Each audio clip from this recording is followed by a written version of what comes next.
Hello gainers, I'm Ralphie and welcome to my channel called Fitter Philosophy, in which I discuss philosophical, practical, experience-based stuff. I tend to keep it short, simple and to the point, and don't complicate things for myself or yourself by getting too deep about it and, importantly, getting too academic. And often the most profound revelations or original thoughts that we have are not to do with anything particularly complex, but with re-observing something which is frequently hidden in plain sight. And that is, for one example, the value of a day. Now that is really the focus of this video, is what is a day worth? How valuable is it? If we were to have to buy days, in other words buy time, what would we pay for it? Now when we're young, I doubt that time has an awful lot of particular value, because young people, including myself a while ago now, basically just took it completely at face value. And this is necessary for young people who have to have time on their side, and also physical health and vitality on their side, to compensate for the lack of experience and the lack of acquired investment in surviving. In other words, getting a salary, getting a roof over your head and getting sensible food to eat and avoiding injury. That sort of stuff that older people have got a lot more experience in dealing with.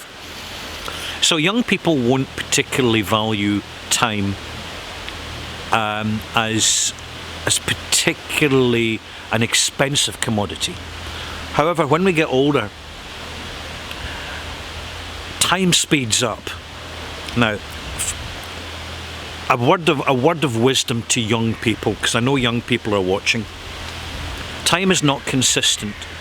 Some of the cutting edge of science at the moment is discovering that this illusion of continuity of time is in fact a vibrational frequency in a static place that is constantly re-uploading and re-uploading our life experiences, giving us the illusion that it happens over what we call time.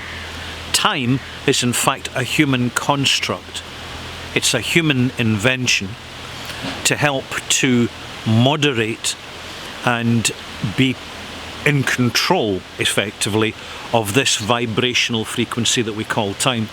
Hence the reason for clocks, watches and electronic timepieces, and of course before that following the stars, the astronomy, and earlier the astrology, in looking at the stars to measure time, because time was very much part of the procession of reality in which events happen. It is a key core component.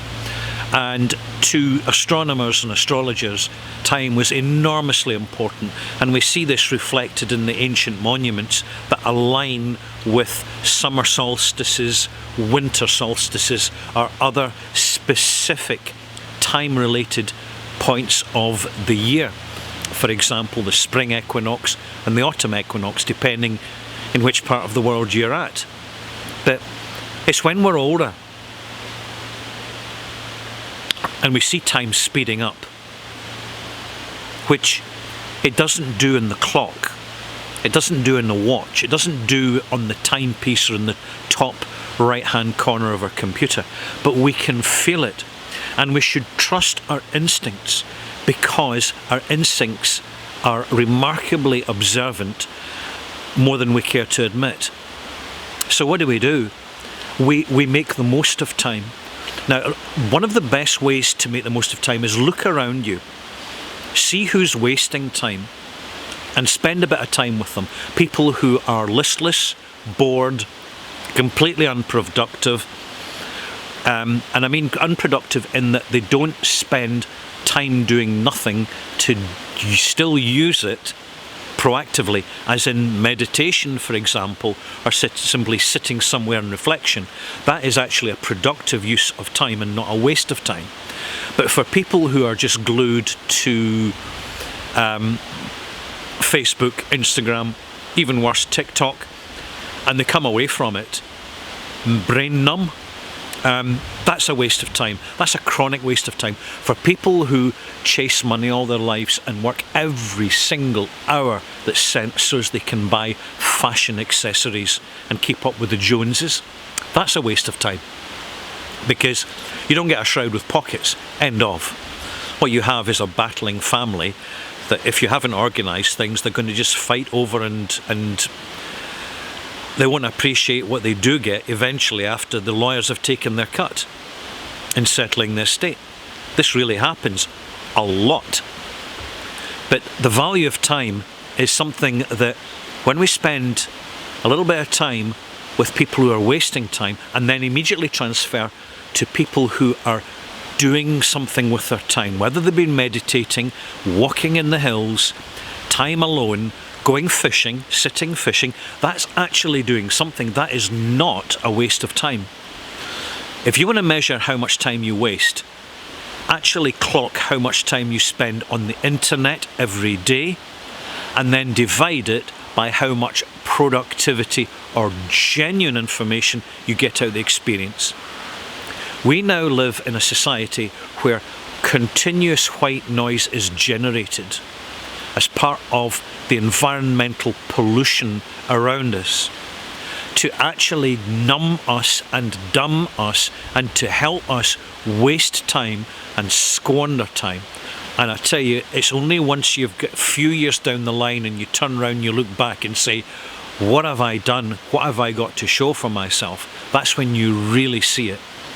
If you can, if you have the opportunity, speak to someone that's old and experienced. Hopefully they'll be honest with you.